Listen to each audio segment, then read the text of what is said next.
खेलने कूदने की उम्र में मारना पीटना गाली गलौज जैसे हादसों से गुजरते थे। एक बार की बात है, हम लोग तब बहुत छोटे थे और स्कूल गए हुए थे। पिताजी शराब की नशे में आते हैं, माँ को मिट्टी का तेल मेरी माँ पे डालकर जला देते हैं। और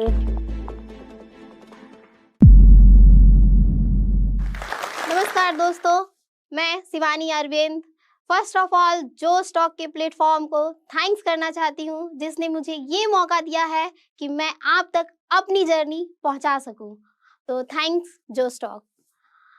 क्या लड़की होना गुनाह है? एक ऐसी लड़की जो ना बोल सकती है ना सुन सकती है, लेकिन वो सपने देख सकती है और उन्हीं सपनों के साथ वो आसमान को छूना चाहती है, पढ़ना चाहती है, लिखना चाहती है, बोलना चाहती है। पर ये सब शायद उसकी किस्मत को मंजूर नहीं था, क्योंकि वो बोल नहीं सकती ना, सुन नहीं सकती ना। तो दोस्तों, धीरे धीरे वक्त बीतता गया, वो बड़ी होती गई और लोगों का कहना होता है कि वो बड़ी हो गई, सयानी हो गई, अब उसकी शादी करा दी जाए।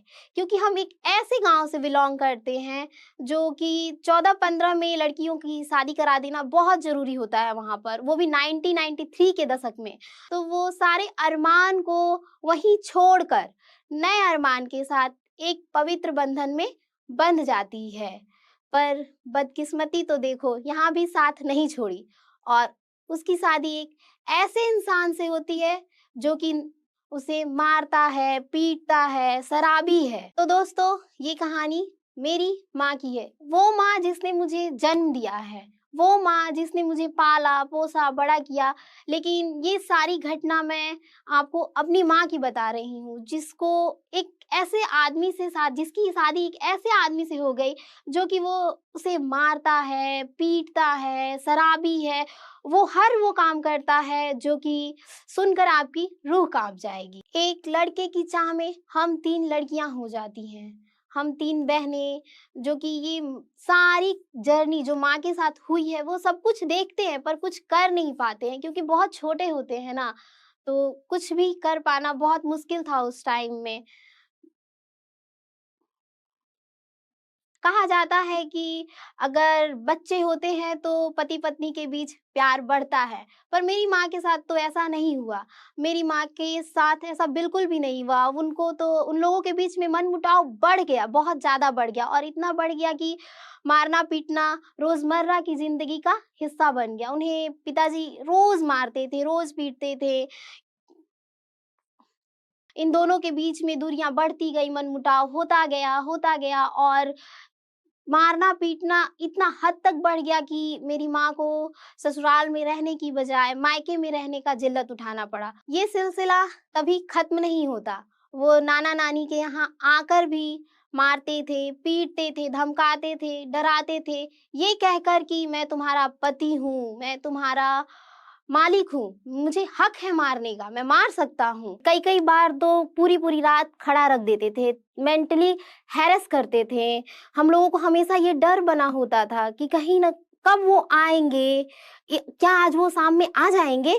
इस बात का हमें हमेशा डर लगा होता था। कई बार तो मेरी माँ हम लोगों को घर में अंदर रूम में बंद कर देती थी, क्योंकि वो आएँगे, लड़ना-झगड़ना मेरे बच्चे ना देख पाएँ। पर कहीं न कहीं हम लोगों को इतना जानकारी था कि बाहर मेरी माँ मार खा रही है। एक बार हम लोग स्कूल गए हुए थे, तीनों बहनें हम लोग स्कूल गए हुए थे, तो मेरे पिता शराब की नशे में आते हैं, मेरी माँ से बहस करते हैं। बहस करने में उनका गुस्सा इतना बढ़ जाता है कि वो मिट्टी का तेल मेरी माँ पे डालकर जला देते हैं और जलाकर वहीं छोड़कर भाग जाते हैं। मेरी माँ दर्द से कहराती है, चिल्लाती है, रोती है, पर वो कह भी तो नहीं सकती ना किसी से, क्योंकि वहाँ कोई था नहीं। हम लोग अपने समय पे घर आते हैं, घर बिखरा पड़ा देखते हैं, ये देखकर थोड़ा घबरा जाते हैं, पर अंदर जाते हैं तो देखते हैं मेरी माँ दर्द से चिल्ला रही है, रो रही है, कहर रही है। तब हम लोगों को जो समझ में आया, जैसे समझ में आया, हम लोगों ने इलाज किया। पर इस हादसे से हम लोगों के मन में डर हो गया था, पर कहीं न कहीं हिम्मत भी आ गई थी। शायद माँ को खोने के डर से। फिर हम लोगों ने छोटे बच्चों को पढ़ाना शुरू किया, बहुत हिम्मत करके छोटे बच्चों को पढ़ाना शुरू किया, जिससे कि कुछ ज़रूरतें बहुत मुश्किल से पूरी हो पाती थी। ये सिलसिला 10वीं तक चलता गया। फिर हम लोगों में जिम्मेदारियों का एहसास हुआ, हम लोग को लगा हम लोगों की निजी ज़रूरतें पूरी नहीं हो पा रही थी, तो हम लोगों ने जॉब की तलाश करी।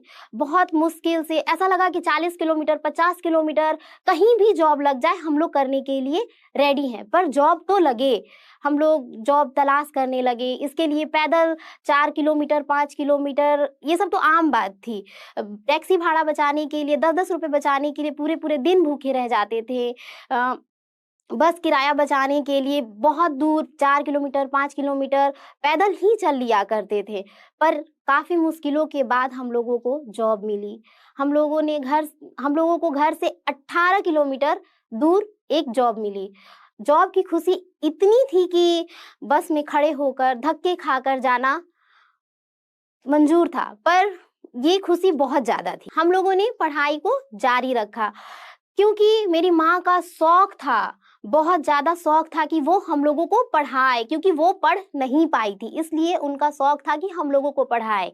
वो पीको करके वो 4 रुपए, उस टाइम में पीको से 3 रुपए मिलते थे, तो उस 3 रुपए को रख देती थी कि मेरे बच्चों को पेंसिल देना है। ये सारा मम्मी का मेहनत, मेरी माँ का मेहनत जो कि रंग लाया। मेरी माँ किसी रिलेटिव के यहाँ जाती थी ना, तो कॉमिक्स हो गया, नॉवेल्स हो गया, ये सारा कुछ उठाकर ले आती थी। इंग्लिश बुक उठाकर ले आती थी कि मेरे बच्चे इंग्लिश में पढ़ेंगे ना तो उनकी स्टडी अच्छी रहेगी। ये सारा कुछ मेरी माँ का मेहनत है जो आज रंग लाया है। और हम लोग 3 बहनें, आज मेरी बहन पीएचडी कर रही है, छोटी बहन एमबीए कर रही है और मैं अब्रॉड में जॉब कर रही हूँ। एक साधारण परिवार की लड़की आज दुबई जैसे शहर में जॉब करती है।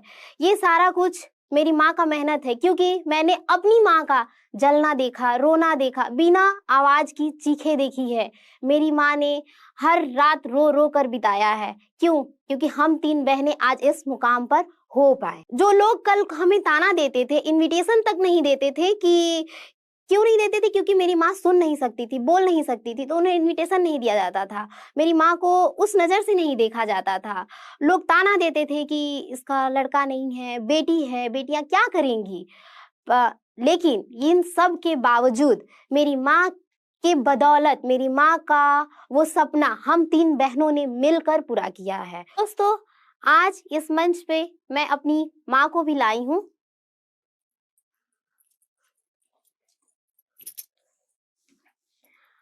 बेटियों पे फक्र करें, माँ पे फक्र करें, क्योंकि माँ माँ होती है, माँ जननी है जो हमें बनाई है, और माँ का ये मुस्कान हमें फक्र दिलाता है।